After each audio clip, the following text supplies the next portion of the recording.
안녕하세요. 사연 읽어주는 남녀입니다. 오늘도 와주셔서 감사드리며 오늘의 사연 시작하겠습니다. 다정한 아빠와 가정적인 엄마, 그리고 금지 오겹으로 자란 딸인 저. 우리 가족은 누가 뭐래도 화목한 가정이라고 말할 수 있었습니다. 그 사건이 일어나기 전까진 말이에요. 아빠가 병원에 입원한 지도 한 달이 넘어가고 있었어요. 저는 아빠가 누워있는 병실 문을 아주 조심스럽게 열었습니다. 동작 하나하나가 조심스러웠어요. 왜냐하면 통증으로 고통스러워하는 아빠가 힘겹게 잠들었는데 제가 깨울까봐 그랬죠. 그런데 제 눈앞에는 믿기 힘든 광경이 펼쳐지고 있었습니다. 당장 취소해. 어서! 엄마는 아빠의 팔을 붙잡고 실갱이를 하고 있었습니다. 언제나 아빠에게 순종적이던 엄마가 아빠에게 왜 그러는지 이해할 수 없었어요. 그 모습이 너무 낯설어 기괴하게 느껴졌죠. 당신, 그 변호사 연락처 뭐야? 여기 지장 찍고 당신 핸드폰 내놔. 엄마는 강하게 저항하는 아빠의 팔을 꼭 붙잡고 손에 인주를 묻히려 했습니다. 엄마의 우악스러운 행동이 아빠에게 연결된 호스들이 빠질까봐 불안할 정도였어요. 엄마, 지금 뭐 하는 거예요? 제가 소리치며 다가가자 엄마는 화들짝 놀란 듯 어깨를 움찔했습니다. 그리고는 고개만 반쯤 돌려 저를 보더니 황급히 종이 더미들을 가방에 쑤셔 넣더군요. 바닥에 떨어뜨린 인주까지 챙긴 엄마는 저와 눈도 안 마주치고 저를 지나쳐 병실 문을 빠져나갔어요. 아빠, 괜찮으세요? 저는 아빠의 상태부터 살폈습니다. 심박수는 빨라졌고 호흡도 거칠어져 있었지만 아빠는 괜찮은 듯 했어요. 아빠는 미간을 잔뜩 찌푸리며 괴로워하는 표정이었죠. 아빠, 엄마가 뭐 한 거예요? 엄마 도대체 왜 저러셔? 제 질문에도 아빠는 아무 말도 안 하셨어요. 물론 혀암 때문에 혀를 잘라낸 상태라 말을 할 수는 없으셨지만 필기로라도 뜻을 전달할 수 있으실 텐데 고개만 저으실 뿐이었죠. 아빠를 닥달해 무슨 일이냐고 끈질기게 물었지만 아빠는 제게 나가라며 손을 내젓기만 하셨습니다. 결국 그날은 아무것도 알아내지 못했어요. 그 후로도 엄마의 행동은 너무나 이상했어요. 늘 아빠를 최우선으로 여기고 현모양처였던 엄마가 아빠를 대하는 태도는 제가 알던 엄마의 모습과는 완전히 달랐습니다. 도무지 이해할 수가 없었습니다. 엄마는 아빠의 병구와는 뒤로 하고 밖으로 돌기만 하셨어요. 뭐에 정신 나간 사람처럼요. 엄마, 어디 갔다 오는 거야? 하루 종일 뭐 하길래 전화도 안 받아. 나 일주일 휴가 낸 거 어제 끝난다고 얘기했잖아. 이제 더 이상 휴가 내기도 어려워. 이젠 엄마가 아빠 돌봐야지. 회사 다니는 내가 아빠 돌보는 게 말이 돼요? 엄마가 일이 있어서 그래. 이것만 좀 해결하고 나면 네가 말 안 해도 내가 보호자로 들어갈 거야. 도대체 무슨 일인데 그래. 답답하게 하지 말고 말 좀 해봐. 안 그래도 머리 아파 죽겠는데 너까지 이러지 마. 너 아니어도 나 지금 정신 하나도 없어. 그러니까 무슨 일이냐니까? 어? 그만하래도? 저를 무섭게 노려보던 엄마는 앞방에서 이것저것 챙기더니 금세 또 나가버렸습니다. 평범했던 일상이 이렇게까지 변하리라고는 상상도 못했어요. 저는 결국 회사의 눈치를 보며 휴가를 연장해야 했어요. 저를 경쟁 상대로 삼던 회사 동료는 대놓고 제게 이죽거렸죠. 김대리, 그렇게 계속 휴가 낼 거면 그냥 이참에 휴직하는 게 어때요? 괜히 김대리님 업무 엄한 사람한테 넘기지 말고요. 제 휴가는 회사 방침에 따라 정당하게 사용 중입니다. 업무는 인수인계도 적절히 하고 있고요. 개인적인 판단은 삼가주셨으면 합니다. 양대리야말로 사직하는 거 어때요? 이 직업이랑은 영 안 맞는 것 같던데요.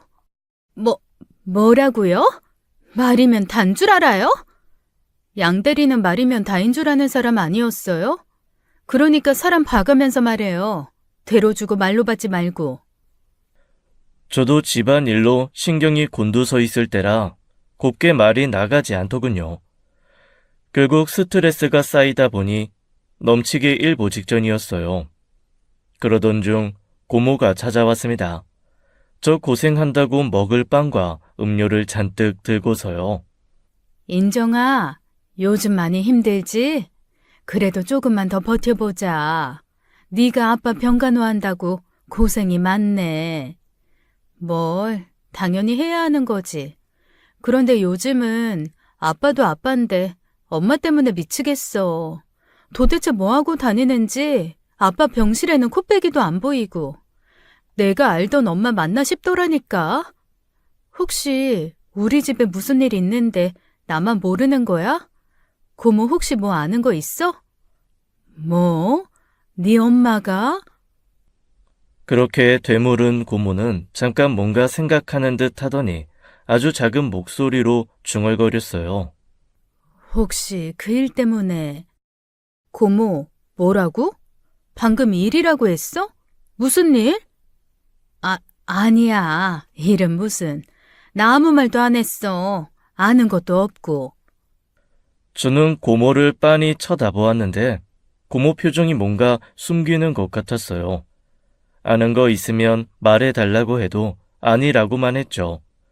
저는 요즘 엄마의 모습에 점점 실망해 가는 중이었습니다. 엄마는 아빠가 있는 병실에 몇 번 찾아오지도 않았어요. 주말에 제가 아빠와 함께 있는 순간 아빠에게 고비가 찾아왔어요. 아무래도 마음의 준비를 하셔야 할 것 같습니다. 혹시 멀리 계신 가족분이 있으면 지금 연락을 하시는 게 좋겠습니다. 저는 엄마와 친인척들에게 연락을 했습니다. 그런데 엄마는 전화를 받지 않으셨어요. 그래서 문자를 남겨두었죠. 가족들이 하나둘 병원으로 모였습니다. 아빠와 마지막 인사를 나누었어요. 그리고 그날 새벽 아빠가 돌아가셨습니다. 아빠의 몸에 달린 기계의 수치가 모두 0을 향해 가고 있었어요. 의사가 왔고 임종을 알렸습니다. 그리고 그 순간 엄마가 도착했어요. 엄마는 아빠가 돌아가시자 소리내어 엉엉 울기 시작하셨어요. 그 울음소리가 너무너도 구슬퍼서 보는 사람마저 눈물이 나올 정도였죠. 이렇게 슬퍼할 거면서 왜 이제야 왔는지 엄마가 너무 원망스러웠어요. 하지만 아빠를 덮고 있는 시트의 얼굴을 파묻고 엉엉 우는 모습에 왜 이제야 왔냐고 따질 수도 없었죠. 아빠가 돌아가시자 병원의 안내에 따라 장례식장에 빈소를 차렸습니다. 엄마는 장례식장에서도 내내 눈물을 흘리셨어요. 엄마의 눈은 마르지 않는 샘 같았죠. 엄마의 친구들이 찾아와 엄마를 안아주면 엄마는 참을 수 없다는 듯 울음소리를 뱉어냈습니다. 누가 봐도 엄마는 배우자를 잃고 크게 슬퍼하는 사람 같았어요. 저는 엄마의 모습을 보면서 아이러니함을 느꼈습니다. 이럴 거라면 왜 그동안 아빠 옆에 있어주지 않았는지 말이에요. 차분하게 장례를 치르고 있던 중 예상치 못한 일이 벌어졌습니다. 장례식 둘째 날, 웬 낯선 젊은 여자가 식장을 찾아온 거였어요. 그 여자는 눈에 띄게 예쁜 외모로 사람들의 시선을 끌었습니다. 특히나 골반에 딱 달라붙은 검정색 스커트와 가슴골이 보이는 흰색 셔츠가 대비되어 그녀를 더 돋보이게 만들었어요. 그 여자는 가볍게 목례를 한 후 잠시 애도의 시간을 갖더니 국화꽃 한 송이를 아빠 사진 앞에 올려놓았습니다. 나이는 제 또래쯤으로 보였습니다. 저는 조용히 엄마에게 물었어요. 누구야? 그렇게 물으며 고개를 돌려 엄마를 슬쩍 보았는데 엄마 표정이 무척 이상했어요. 못 볼 걸 본 사람처럼 사색이 된 얼굴이었죠. 엄마는 하얗게 질려 있었어요. 저는 이상함을 감지하고 잠시 엄마를 바라보았습니다. 엄마는 주먹까지 꽉 쥐고 몸을 부들부들 떨고 있었어요. 엄마, 왜 그래? 괜찮아? 엄마는 아무런 대답도 하지 않은 채 대신 입술만 깨물고 있었죠. 그 사이 그 여자는 조용히 애도를 마치고 엄마 앞에 섰습니다. 그리고는 엄마를 빤히 쳐다보았어요. 엄마는 마치 화난 사람처럼 콧구멍이 넓어지고 숨을 깊이 들이마셨죠. 여자는 그 모습이 재미있다는 듯 씩 웃더니 저를 한번 쳐다보더군요. 삼가 고인의 명복을 빕니다. 아, 네. 와주셔서 감사합니다. 그런데 누구... 김상호 씨랑은 뗄래야 뗄 수 없는 각별한 사이예요. 아직 얘기 못 들으셨나 보다. 그러면서 비릿하게 웃으며 저희 엄마를 또 한 번 쳐다보더군요. 엄마는 그 와중에 단 한마디도 하지 않았습니다. 그 여자는 목례를 하고 나가버렸어요. 엄마에게 누구냐고 물어도 말을 안 했죠. 이렇게 되니 저 혼자 온갖 상상을 다 하게 되더군요.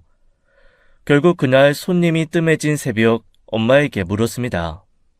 엄마, 이게 지금 내가 아빠 빈소에서 할 소리는 아닌데 설마 아빠 여자 있었어?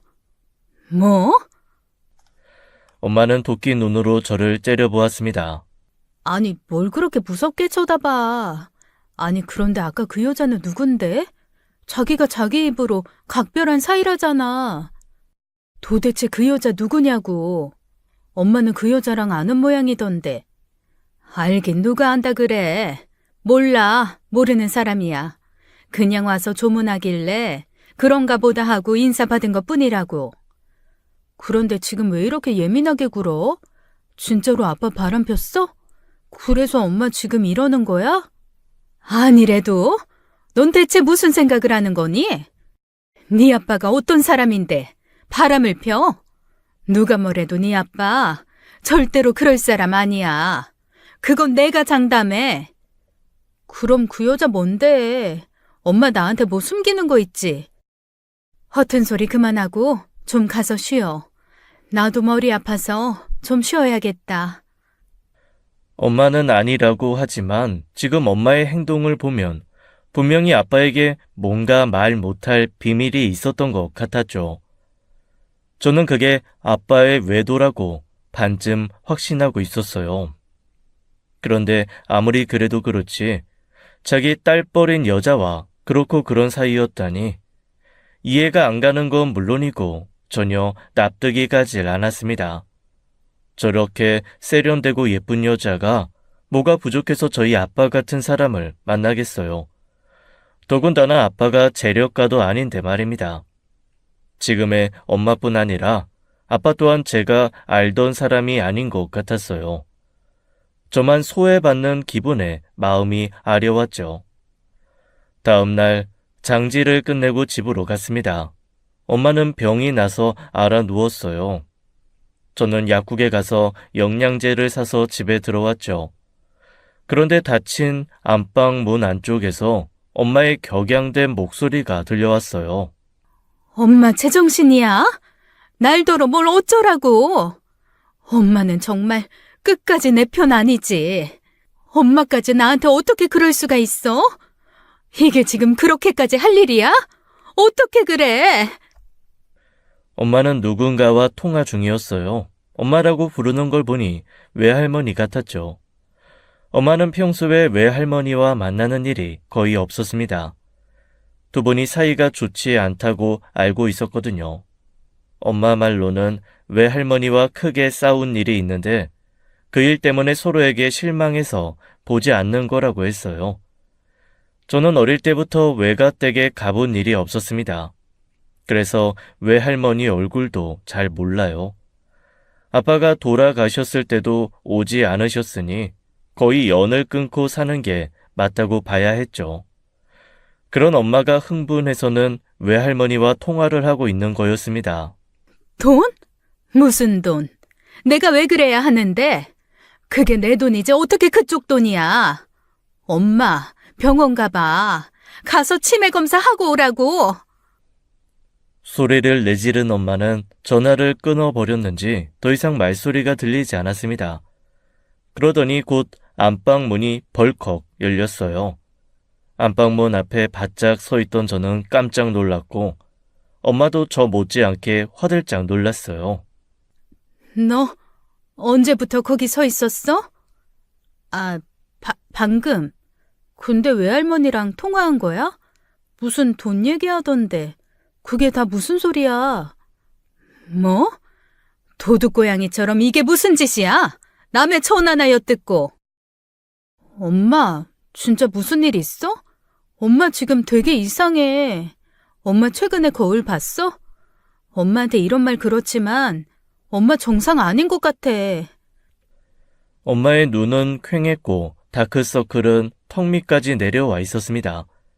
미간의 주름은 어느 때보다 세게 잡혀 있었고 눈썹은 한껏 치켜 올라가 있었죠. 얼굴색도 시커맸어요. 넌 몰라도 돼. 도대체 그게 뭔데 몰라도 되냐고. 대체 뭔데? 엄마 자꾸 이렇게 아무 말도 안 해주면 나도 방법이 다 있어? 뭐? 네가 뭘 어쩔 건데? 요즘은 인터넷 검색만 해도 이런 거 알아봐주는 사람들 수두룩 하다더구만. 그러니까 괜히 사람 돈 쓰고 힘 빼게 하지 말고 제대로 말 좀 해줘. 어? 그제야 엄마는 한숨을 크게 푹 쉬더니 입을 열었습니다. 아, 그래. 너도 알 건 알아야지. 별거 아니야. 그냥 네 아빠 유산 때문에 그래. 네 할머니가 그 유산 좀 나눠달라고 하는 거고. 할머니가 왜? 친할머니면 몰라도 그동안 연락도 안 하고 지냈었잖아. 그런데 무슨 유산을 달래? 그러니까 내 말이. 아무튼 요새 엄마가 그냥 아빠 갑자기 돌아가시고 너무 무섭고 정신이 없다. 이 와중에 아빠 재산 노리는 사람들도 있고. 사람들? 외할머니 말고 또 누가 있어? 설마 그때 그 여자? 아니야. 아무튼 엄마가 다 알아서 할 테니까 넌 걱정 말고 회사나 잘 다녀. 엄마는 신경질적으로 부정하더니 이내 부드러운 말투로 말했습니다. 근데 아빠 유산이 뭐 얼마나 되는데 그래? 우리 집 평범한 중산층 아니었어? 얼마는 그냥 이 집 한 채가 전부지. 그렇게 대화를 마무리하고 며칠이 지난 무렵이었습니다. 엄마는 아빠 물건을 모두 그대로 두고 다른 일에 신경 쓰느라 바빴어요. 엄마가 주로 하는 일은 보험회사 방문이라던가 하는 일이었죠. 아빠 앞으로 된 보험들을 사망으로 인한 해지를 하면서 보험금을 받는 일이었습니다. 엄마가 보험회사 직원으로 일하고 있었기에 아빠 앞으로 든 보험은 꽤 여러 종류가 있었어요. 저도 그 수를 정확히 알지 못했지만 엄마가 여기저기 전화하는 것만 봐도 꽤 많다는 걸 짐작했죠. 엄마는 아빠가 병원에서 시한부 판정을 받은 이후로 1년간 휴직을 했었습니다. 그래서 아빠가 돌아가신 후로는 거의 집에 계셨어요. 엄마는 이런저런 서류 더미에 둘러싸여 있었고 아빠의 물건들은 모두 방치되고 있었습니다. 보다 못한 제가 엄마에게 말했어요. 엄마, 아빠 물건들 언제 정리할 거야? 뭐? 아, 곧 해야지. 재산 정리만 다 끝나면 그때 할 거야. 지금은 그런 것까지 신경 쓸 겨를이 없어. 상속신고 6개월 안에만 하면 되는 거잖아. 아빠 유품 정리부터 하고 그 다음에 재산 정리하면 안 돼? 인정아, 엄마가 알아서 할 테니까 너까지 엄마 정신없게 하지 마. 나라고 지금 마음이 아무렇지 않아서 이러고 있는 줄 알아? 이게 다 널 위해서 그런 건데 왜 너까지 날... 아휴, 아니다, 아니야. 엄마는 무척 예민해져 있었어요. 무슨 말만 해도 가시돋친 말이 쏟아져 나왔고 그마저도 지친 날엔 대꾸를 하지 않으셨죠. 그러던 어느 날 엄마가 제게 먼저 말을 걸어왔습니다.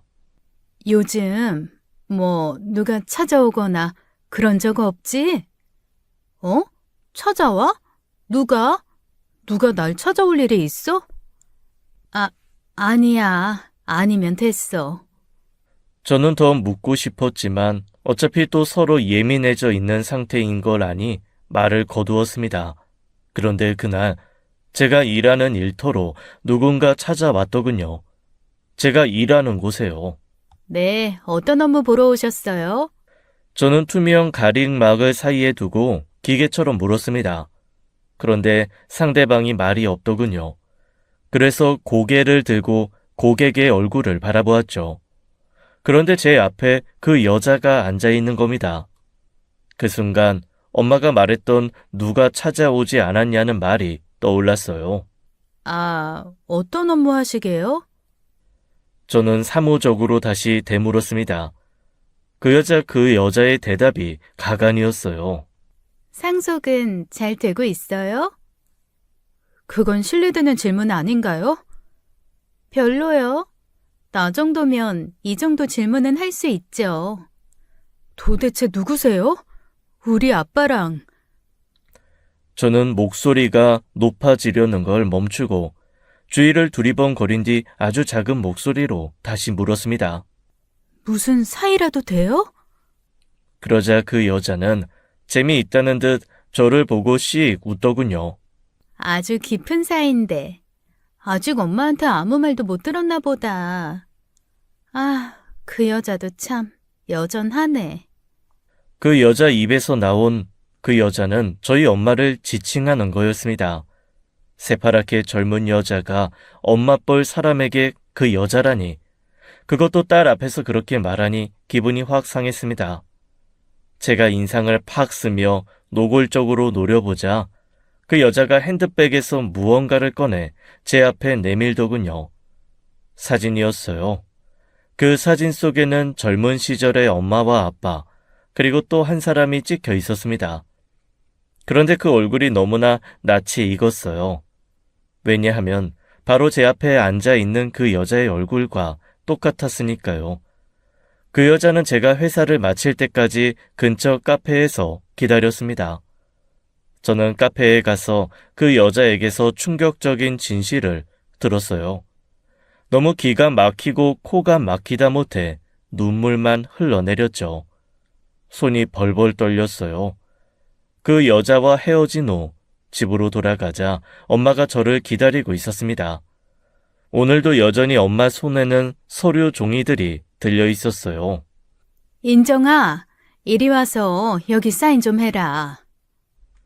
엄마는 아빠 명의로 되어 있던 집 한 채를 엄마 명의로 돌리겠다고 제게 상속 포기 각서에 사인하라고 했습니다. 그리고 남은 현금들은 저와 상속 분대로 나누자고 했어요.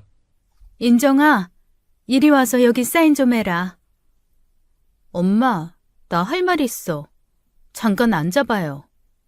알았으니까 일단 이거 사인부터 해.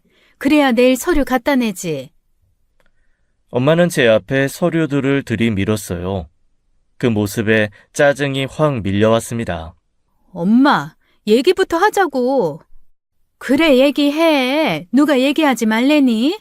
일단 이거 사인하고 하면 되잖아. 엄마도 목소리가 한 톤 높아졌습니다. 저는 그 순간 분노가 차올라 그 서류들을 식탁 옆으로 확 밀쳐버렸습니다. 서류들은 우수수 바닥으로 떨어졌어요. 순서가 뒤섞여 뒤죽박죽이 되었죠. 얘, 너 미쳤어? 지금 이카 사인이 무슨 소용이야? 어차피 소송 들어올 텐데. 뭐? 소리 지르던 엄마는 소송이라는 말에 얼굴 표정이 굳었습니다. 저는 그런 엄마 앞에 사진을 내밀었어요. 이거 설명해봐. 너 이거 어디서 났어? 이 여자 누구야? 엄마는 사진을 외면하려는 건지 현실을 부정하는 건지 고개를 돌렸습니다. 어차피 인연 끊은 지 오래야. 이 사람 이모 맞지? 나한테 이모가 있었던 것도 모르고 살았는데 나 오늘에서야 알았잖아. 내 친척 언니라는 사람이 나 찾아와서 이 사진 보여주면서 그러더라.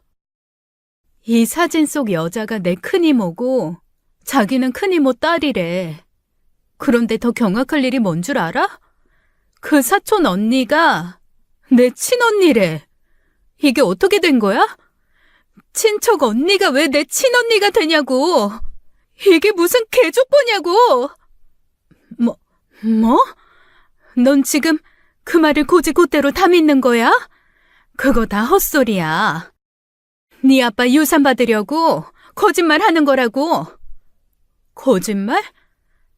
그래, 이 멍충아. 그게 네 이모인 건 맞지만 걔가 네 친언니라니. 그게 말이나 되니? 말이 안 되는데 그 여자는 왜 그렇게 당당해? 유전자 검사한다고 시료까지 채취해 갔어. 뭐? 정말 아니지? 아빠가 이모랑 그렇고 그런 거 아니지? 제가 한 번 더 확인하려고 되물은 순간 엄마는 비틀거리다 그 자리에 주저앉았습니다. 아니야. 아니라고. 엄마는 힘겨운 목소리로 그렇게 말을 했어요. 엄마는 안방으로 들어가 한동안 나오지 않았습니다.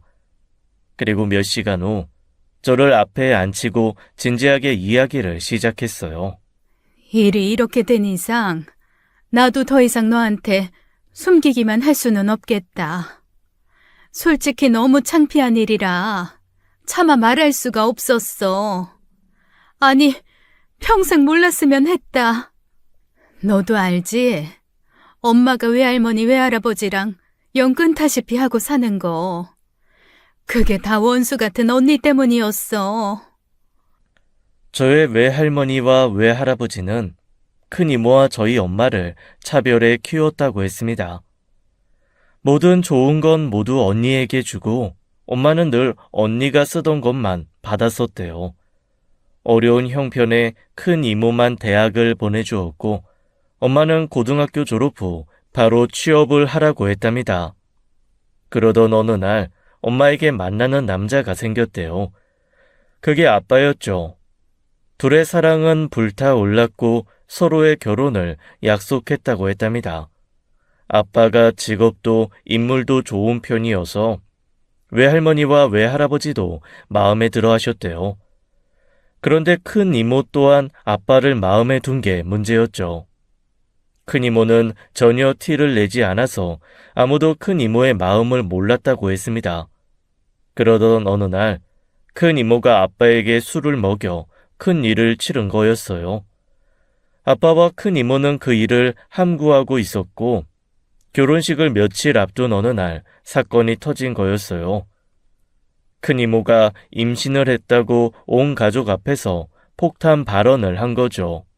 그 말을 들은 순간을 난 지금도 잊을 수가 없어. 온몸에 피가 다 빠져나가는 기분이라는 게 뭔지 그때 알았지. 폭탄 발언 후 누구도 아무 말도 하지 못했대요. 몇 분간의 정적이 흐르자 이모가 다시 한번 임신 사실을 고백했다고 했습니다. 난 너무 기가 막혀서 말도 안 나왔단다. 왜냐하면 그때 나도 널 임신 중이었거든. 저는 엄마의 말에 눈이 동그러진 채 엄마를 바라보았어요. 엄마의 그때 기분이 어땠을지 상상도 가지 않았죠. 두 자매가 한 남자를 사이에 두고 모두 임신을 한 상태였습니다. 결국 그 일로 엄마와 큰 이모는 서로 척을 지게 되었대요. 그런데 문제는 외할머니와 외할아버지였다고 했습니다. 네가 양보해라. 안 그래도 언니 제치고 네가 먼저 결혼하는 것부터 말이 안 됐어. 그러니 이 사단이 나도 난 거지. 아버지, 어떻게 나한테 그렇게 말해요? 방금 전까지도 제 남편 될 사람이랑 제 혼수 얘기하고 있었잖아요. 그런데 어떻게 손바닥 뒤집듯이 그렇게 쉽게 말해요? 언니가 애 지우면 되잖아요. 그러다 네 언니 몸에 물이 가서 나중에 애라도 안 생기면 어쩌려고? 아버지 말 들어. 김서방이 너보다는 네 언니랑 수준이 맞는 사람이야. 둘 다 대학 공부까지 마쳤으니 너보단 그쪽이 더 잘 맞을 거다. 그럼 내 아이는요? 나는 어쩌라고요? 우리가 병원 알아보마. 워낙 큰 이모를 차별하고 예뻐하셨던 두 분이 엄마에게 파혼을 하라고 했대요. 그리고 언니에게 남편을 양보하라고 했다는 거였죠. 그게 말이나 되니? 남편이 술에 취해 내 언니랑 실수로 잔 것도 억울한데 내가 왜 내가 사랑하는 남자까지 언니한테 양보를 해야 돼? 난 절대로 용납할 수 없었다. 네 할머니 손에 끌려가서 널 지우기 전에 네 아빠랑 멀리 도망쳐 왔어. 그건 나한테 너무나 큰 아픈 과거였어. 다 잊고 살려고 평생 노력했고 오로지 너랑 네 아빠만 보고 살아왔다. 엄마는 눈에 고인 눈물을 옷깃으로 훔쳤습니다. 엄마 말을 모두 듣고 나니 엄마가 너무 안쓰럽게 느껴졌어요. 왜 할머니, 할아버지와 사이가 안 좋은지도 납득이 갔죠. 그럼 전에 할머니랑 통화한 것도... 그래, 맞아. 이제 와서 그 여자 딸 몫을 내놓으라는 거지. 인정하기 싫지만 어쨌든 네 아빠 혈육이니까. 아니, 정말 너무한 거 아니야? 어떻게 부모라는 사람이 그래? 내가 다 화가 난다. 앞으로 엄마, 할머니, 할아버지랑 연 끊어. 전화와도 받지도 말고. 뭐 그런 부모가 다 있어? 미안. 그래도 엄마의 엄마 아빠인데. 아니야. 네가 그렇게 내 편 들어주고 말해주니까 그게 위로가 된다. 이해해줘서 고맙고 이런 거 알게 해서 미안해. 아니야, 엄마. 아무것도 모르고 내가 예민하게 굴어서 더 미안하지. 그 일 이후 저는 엄마와 사이가 더 돈독해졌습니다. 엄마는 제게 한 가지만 당부했어요. 앞으로 그 애가 다시 찾아오거나 연락하면 만나지도 말고 말 섞지도 마. 오로지 돈만 노리고 접근하는 사람들이야. 엮여봐야 우리한테 좋을 거 하나도 없어. 그건 네 할머니, 할아버지도 마찬가지고. 알겠어. 나도 일부러 또 만날 생각 없어. 아무리 실수라지만 아빠가 내가 아닌 다른 자식을 낳았다는 사실도 너무 치욕스럽고 만나고 싶지 않아. 엄마는 제 말에 고개를 끄덕였습니다. 그러던 어느 날 소장이 하나 날아왔어요. 역시나 제 언니라는 그 여자가 소송을 했더군요. 자기 몫의 유산을 받겠다고요. 괘씸해 죽겠어. 평생 연 끊고 살았으면 계속 그렇게 살 것이지. 이제 와서 뻔뻔하게 유산 받겠다고 나타난 것부터가 마음에 안 들어. 엄마, 그냥 주지 말고 버티자, 어? 네가 엄마 대신 그렇게 말해주니 고맙네. 그치만 어떻게 그래. 법적으로 그렇게 되질 않는데. 엄마는 줄 거 얼른 줘버리고 훌훌 털어버리고 싶어. 이제 그만 엮이고 싶고. 그래? 엄마 마음이 그렇다면야 난 언제든지 엄마 편이야. 엄마가 원하는 대로 결정해요. 엄마는 상속분을 그 여자에게 떼어주었습니다. 그렇게 이 악연은 끝났다고 생각했어요. 안정을 찾은 엄마는 제가 알던 엄마의 모습으로 돌아왔고 그제 아빠의 유품을 차분히 정리했습니다. 저도 다시 제 일상으로 돌아갔어요. 그렇게 1년이라는 시간이 지났습니다. 저는 연애 중이던 남자와 결혼을 약속하고 엄마께 남자친구를 인사시켰어요. 엄마는 인물도 좋고 사람도 괜찮아 보인다고 좋아하셨죠. 나는 우리 예비사위 마음에 들어. 앞으로도 우리 인정이랑 서로 양보하고 배려하면서 예쁜 사랑 나누길 바래. 당연히 그럴게요, 어머님. 저 예쁘게 봐주셔서 감사합니다. 이거 어머님 좋으라고 드리는 말씀은 아닌데요. 사실 저희 부모님도 인정씨 엄청 마음에 들어 하시고 예뻐하세요. 그랬어? 그거 아주 듣기 좋은 소리네. 아, 참. 그리고 내가 당부할 게 하나 있는데. 엄마는 기분 좋게 웃으며 이야기하다가 진지한 얼굴 표정으로 바꾸고 남자친구에게 말했습니다. 예, 편히 말씀하세요, 어머님.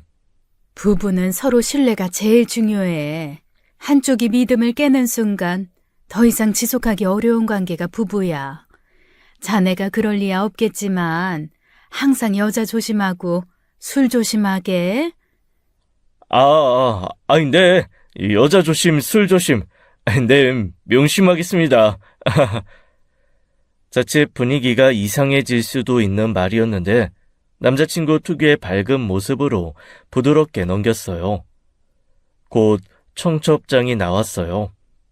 결혼 준비는 걸리는 것 하나 없이 잘 진행되고 있었죠.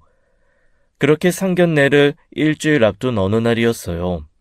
밤 11시를 향해 갈 무렵 남자친구에게서 전화가 걸려왔습니다. 여보세요? 인정아, 아직 안 자지? 이제 막 자려고 준비 중이었어. 그런데 이 시간에 무슨 일이야? 저기, 지금 잠깐 볼 수 있을까? 지금? 저는 시계를 보았습니다. 시계는 10시 50분쯤을 가리키고 있었습니다. 그 순간 프로포즈가 떠올랐어요. 아직 제대로 된 프로포즈를 받지 못한 상태였는데 혹시 오늘이 그날인가 싶었죠. 저는 모르는 척하며 알겠다고 말했습니다. 고마워. 그럼 나 너희 집 놀이터 앞에서 기다릴게. 놀이터라니 귀여운 장소 선택에 피식 웃음이 나왔습니다. 설마 놀이터에 반짝반짝 조명을 설치하고 프로포즈 하려나 싶어 괜히 부끄러운 마음마저 들었어요. 저는 맨 얼굴이었던 얼굴에 화장까지 하고 옷도 최대한 꾸민 듯 안 꾸민 듯한 옷을 골라 입고 나갔습니다. 괜히 제 심장이 두근거리며 설레고 안 그러려고 해도 기대가 잔뜩 되었어요. 설레는 기대감에 제 발걸음은 공중에 뜬 듯이 가벼웠죠. 피식피식 웃으며 놀이터에 도착했습니다. 그런데 제가 기대했던 조명은 없었고 어두운 놀이터엔 남자친구만 덩그러니 서 있었어요. 순간 뭐지 싶었습니다. 내가 생각한 것보다 조촐하고 담백한 프로포즈인가 했어요. 저를 본 남자친구가 저를 보더니 어쩔 줄 몰라 하는 얼굴을 하더군요. 처음엔 그게 무슨 표정인지 전혀 몰랐어요. 그리고는 대뜸 제 앞에 무릎을 꿇었습니다. 오빠, 왜 그래? 일어나. 뭐 하는 거야, 부끄럽게. 인정아.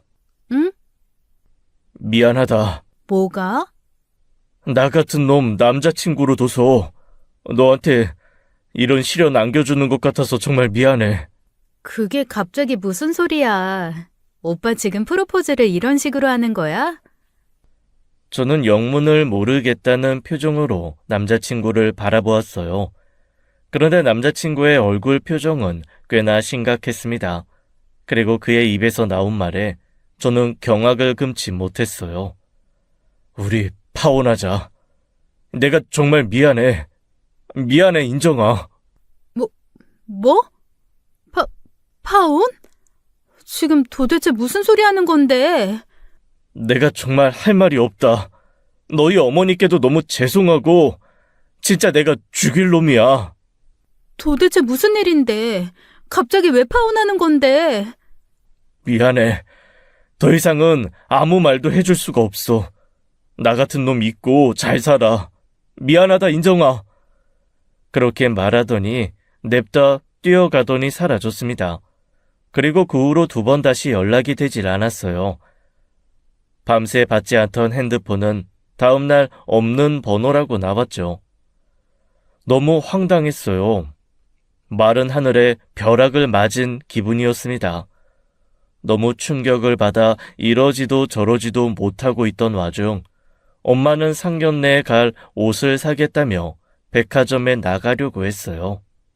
예, 우리 입던 옷 말고 백화점 가서 제대로 된 거 한 벌씩 뽑고 오자, 응? 그래도 명색이 하나뿐인 우리 딸 상견례인데 아무거나 입고 갈 순 없지. 엄마, 그 옷 안 사도 돼. 왜? 새로 하나 사 입자. 제대로 된 옷들은 다 옛날 옷들 뿐이 없어서 그래. 옷이 문제가 아니라 그럴 필요 없어졌다고. 뭐? 엄마 하나뿐인 외동딸 파혼했다고. 뭐? 그게 무슨 소리야? 나 파혼 당했다고. 엄마는 이 기가 막힌 상황에 황당해하는 반응이었습니다. 그놈의 새끼 찾아서 가만 안 둔다고 난리도 아니었죠. 아는 사람 중에 경찰 있다며 그놈 어디로 잠적했는지 알아본다고 하는 걸 간신히 말렸습니다. 엄마는 저의 파혼 소식에 무척 속상해하셨어요. 저는 공과 사는 구분하며 살아야 한다는 주의인데도 사적인 제 일 때문에 회사 일이 손에 잡히지 않았어요. 저는 점점 피폐해져 살이 쪽쪽 빠져나가고 있었죠. 그러던 중 그 남자의 소식을 엉뚱한 곳에서 찾게 되었습니다. 그건 바로 SNS였어요. 저는 평소 SNS를 잘 하지 않았습니다. 남자친구도 SNS를 잘 하지 않아서 핸드폰에 깔아두지도 않은 상태였죠. 그러던 중 우연한 계기로 SNS를 다운받아 핸드폰에 깔게 되었는데 전 남친이 추천 친구로 뜬 거였어요. 그리고 그곳에서 경악할 진실을 알게 되었죠. 저와 헤어진 지 얼마 안 된 시점에 청첩장이 올라온 거였습니다. 그것도 다른 여자 이름이 쓰인 청첩장이요. 김수현? 저는 떨리는 손으로 모바일 청첩장을 눌렀습니다. 전 남친 옆에는 다른 여자가 서 있었죠. 얼굴이 제대로 보이지 않는 측면샷이었지만 그걸 본 순간 이상하게 기분이 묘했어요. 저는 이 상황이 이해가 가질 않았습니다. 대체 이게 어떻게 된 일인지요. 저는 떨리는 손으로 전 남친에게 전화를 걸었습니다. 청첩장에 적힌 새 휴대폰 번호로요. 신호음이 몇 번 가더니 전 남친인 목소리가 들려왔어요. 여보세요? 여보세요? 이재욱? 김인정? 이게 대체 어떻게 된 거야? 너 결혼해? 나 결혼해. 전 남친은 한숨을 크게 쉬더니 이내 단호하게 말했습니다. 너 나 만나는 동안 바람 폈던 거야? 그런 거 아니야. 그럼 뭔데? 나랑 헤어지고 바로 다른 여자랑 결혼하는 거면 바람 아니면 뭔데? 인정아, 우리 좀 만나자. 전 남친은 제게 할 이야기가 있다며 만나자고 했고 저는 부들부들 떨며 약속 장소로 나갔습니다. 엄마도 함께요. 엄마는 저를 이렇게 만든 그 놈을 용서할 수 없다며 가서 커피라도 뿌리고 오겠다고 저를 따라 나섰죠. 저도 너무 화가 난 상태라 굳이 엄마를 말리지 않았습니다. 그런데 약속 장소에 간 순간 상상도 못할 일이 벌어졌어요. 전 남친은 어떤 여자와 마주보고 앉아 있었습니다. 엄마와 저는 성큼성큼 그들이 있는 곳으로 걸어갔어요. 그리고 엄마는 경악하며 소리를 질렀죠. 마치 귀신이라도 본 사람처럼요. 엄마! 저도 그 여자를 보는 순간 심장이 덜컹 내려앉았어요. 바로 그 여자였던 겁니다. 제 친언니이자 큰 이모의 딸이라던 그 여자요. 이게 어떻게 된 거냐며 따져 묻자 남자친구는 그저 웃기만 했어요. 마치 우리 표정이 재미있다는 듯이 말이에요. 그 여자도 마찬가지였죠. 두 남녀는 실성한 사람처럼 껄껄대며 웃었습니다. 야, 이재욱, 너 이 여자가 누군지 알고 만나는 거야? 누구긴 누구야, 내 여자친구지. 그리고 네 배다른 친언니라는 거? 그리고 네 큰 이모의 딸? 너 뭐야? 다 알면서 설마 너 일부러 나한테 접근한 거였어? 인정아, 가자. 이런 또라이들 상대할 거 없어. 엄마 잠깐 나봐. 나 도저히 이해가 안 가서 그래. 그냥 가자니까? 엄마는 억울하지도 않아? 야, 너 뭐야? 도대체 우리한테 왜 이러는데? 큰이모가, 아니, 이모라고 부르기도 치가 떨리는 그 여자가 우리 아빠 꼬신 것도 모자라서 왜 나한테까지 이러는 거냐고. 이런 짓 하는 것도 유전이니? 김수연, 너 뭔데? 네가 뭔데? 어머, 설마 이모 거짓말했어요? 와, 신기하다. 그래도 자식한테 부끄럽긴 했나 보네. 어쩐지 너무 조용히 지나간다 했지. 뭐? 우리 엄마가 뭘 어쨌다고. 우리 엄마는 피해자야. 넌 상간녀의 딸이고. 그러자 그 여자 표정이 아주 매섭게 변했어요. 그리고는 커피 잔을 쾅 하고 테이블에 내려놓더니 저를 노려보며 말했습니다. 뭘 한참 잘못 알고 있는 모양인데 피해자는 우리고 상간녀는 네 엄마겠지. 그리고 그 여자 입에서 너무나 충격적인 사실이 쏟아져 나왔습니다. 제가 알던 진실이 완전히 뒤집어졌어요. 아빠와 결혼하려던 여자는 큰 이모였고 아빠의 옆자리를 뺏은 건 저희 엄마라는 거였죠. 그래서 외할머니와 외할아버지도 화가 나서 엄마 아빠와 연을 끊은 거라고 했습니다. 두 여자를 임신시켜 놓고 본 여친 버리고 자기 꼬신 상간녀를 선택한 게 네 아빠야. 네 엄마나 아빠나 똑같이 더러운 부류라고. 알아? 저는 할 말을 잃고 엄마를 바라보았어요. 엄마의 표정을 보니 그 여자의 말이 모두 맞는 것 같았죠. 어때요, 이모? 자기가 저지른 행동 그대로 똑같이 복수당한 기분이요. 이제 우리 엄마 심정이 조금은 이해가 가려나? 대체 왜 이렇게까지 하는 거야? 이미 수십 년 전 일이야. 유산도 다 나눠줬잖아. 돈만 주면 땡인가? 한 여자 인생을 망가뜨리고 집안을 풍비박산 냈으면 그 벌을 받아야지. 내 남편이 날 더 사랑한 게 내 죄야? 우린 운명이었어. 운명 같은 소리 하네. 가짜로 임신한 척하고 속인 것도 모자라. 우리 엄마 몸 함부로 굴린다고 거짓말해서 파혼시켰는데 그게 어떻게 죄가 아니야? 우리 엄마는 당신 때문에 나를 낳고도 평생을 우울증에 시달렸어. 그래서 결국 여자는 이를 악물었습니다. 남친과 저의 만남은 모두 계획된 거였습니다. 결혼 전 첫 인사 드리려고 만난 예비 시부모들도 모두 가짜였어요. 심지어 그가 살던 집과 그 부모님이 사는 집도 모두 가짜였습니다.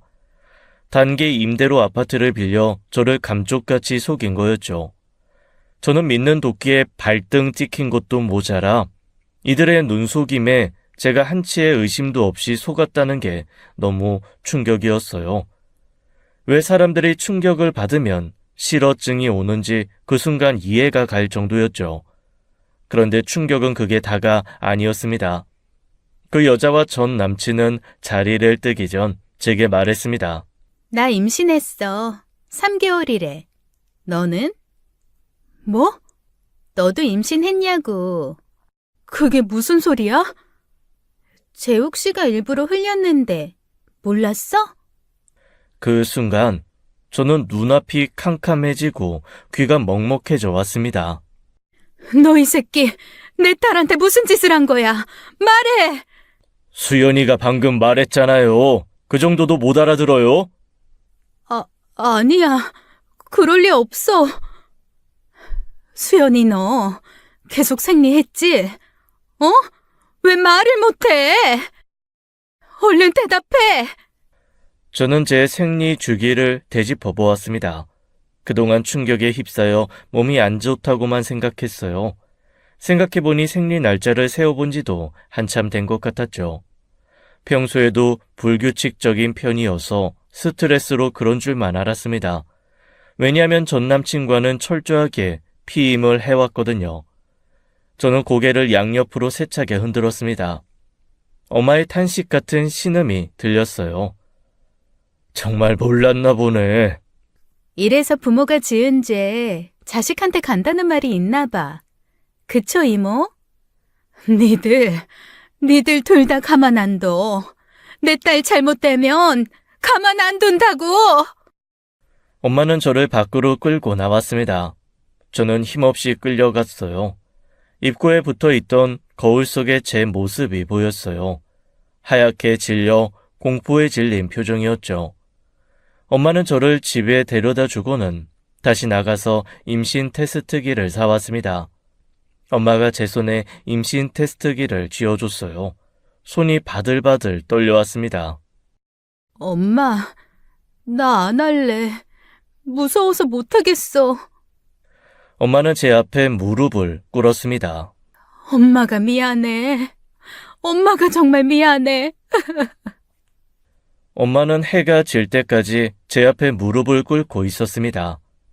그 후로 2달이 지났어요.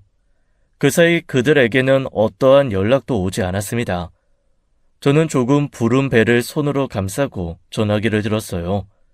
신호음이 몇 번 가다가 여자 목소리가 들렸어요. 여보세요? 그쪽에서 먼저 나한테 전화할 줄 몰랐는데 왜 전화했어? 왜 이렇게까지 한 거예요? 그 여자는 잠시 침묵하더니 말했습니다. 내가 아빠를 찾아간 적이 있어. 엄마 죽고 나서. 그때 참 매몰차게 날 부정하더라고. 그때부터 복수해야겠다고 생각하면서 살아왔어. 그런데 복수하려고 하는데 아빠가 암이래. 나한테 유산을 물려주겠대. 유언장까지 보여주더라고. 공증받은 거라고. 미안하다고. 그래서 마음이 흔들리더라고. 복수할 생각으로 이악 물고 살았는데 이제 와서 미안하다니까 김이 팍 새는 거야. 그런데요? 그런데 어쩐 일인지 유언장이 바뀌었어.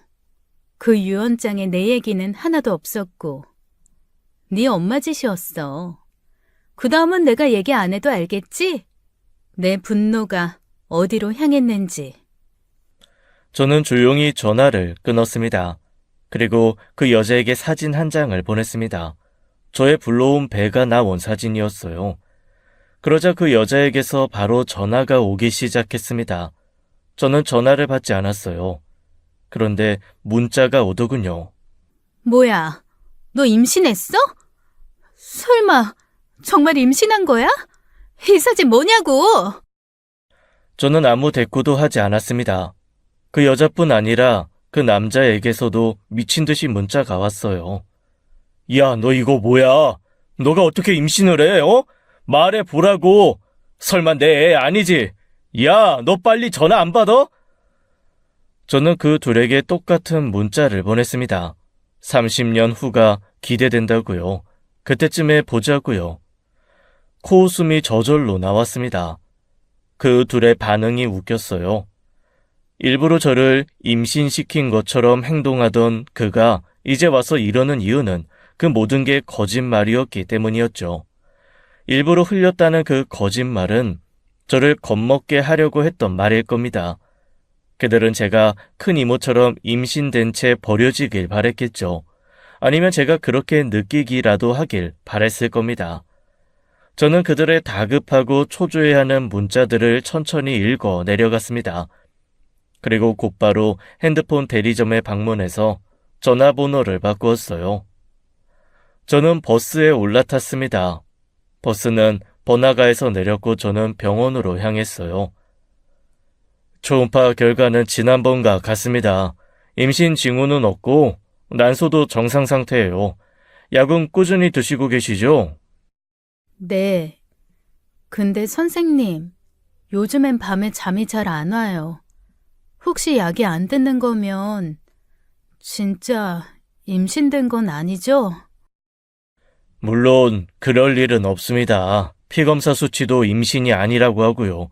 상상 임신은 단순한 착각이 아닙니다. 몸이 실제로 반응하는 진짜 증상이에요. 조금 더 마음을 편히 먹고 치료 꾸준히 해보시죠. 필요하시면 심리 상담 받아보시는 거 어떠세요? 제가 의뢰서 써드리겠습니다. 저는 호르몬 치료와 정신과 치료를 병행했습니다. 원인을 알 수 없는 호르몬 변화로 인해 저는 상상 임신을 한 거였어요. 그 후로 시간이 지나 지금은 모두 괜찮아졌습니다. 정신과 상담을 받은 게 큰 도움이 되었던 것 같아요.